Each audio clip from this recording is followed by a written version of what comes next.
Журналист Нұрсейіт Жылқышыбай қой жылын Шопан ата төлін күзететін төбетпен қатар отарға шабатын қасқырмен қарсы алмақ.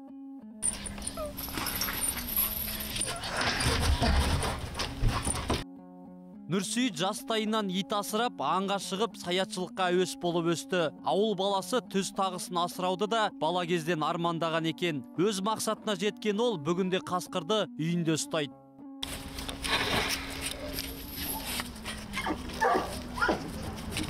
Бір қызығы байланып тұрған қасқыр үйшік маңынан шықпайтын ит аяқ аңдыған ит сықылды. Ал кең далаға шықса, түр-тұрпаты түрленеді екен. Осылайша дала жыртқышының табиғатынан мезгілге байланысты бейімделетіне көз жеткіздік. Бөлтірік күнінен қолға үйренген құртқаның төбеттен ешбір кемдігі жоқ. Тек қасқырдың иіс сезу қабілеті иттен 2 есе артық болады дейді оның иесі.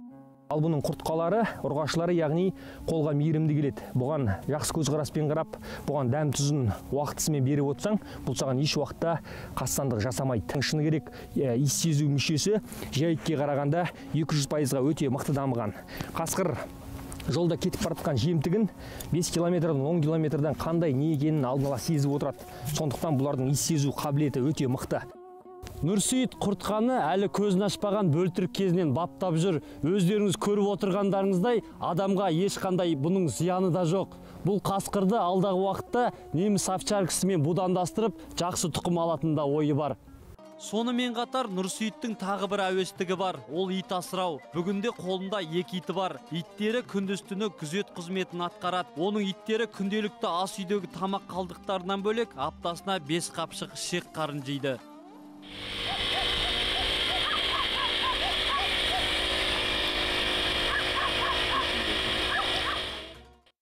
Нұрсейіт бос уақытында иттерін тұрақты түрде серуендетіп, жүгіртіп, жаттықтырып отыруды да әдетке айналдырған. Оның айтуынша, соңғы жылдары елімізде төбет тұқымы азайып барады. Сондықтан қазақ жеріне төбеттерді әкелу қажет.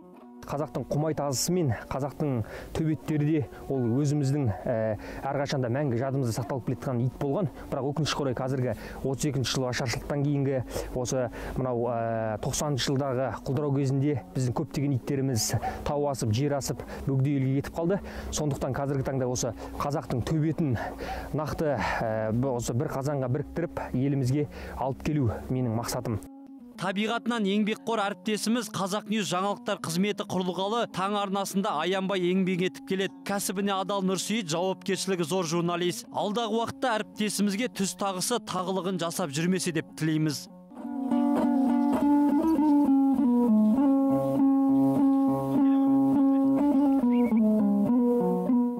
Сымбат Ғалымбекұлы, Серік Қаржаубаев, Азамат Жанқатов, Қазақ Ньюс, Алматы.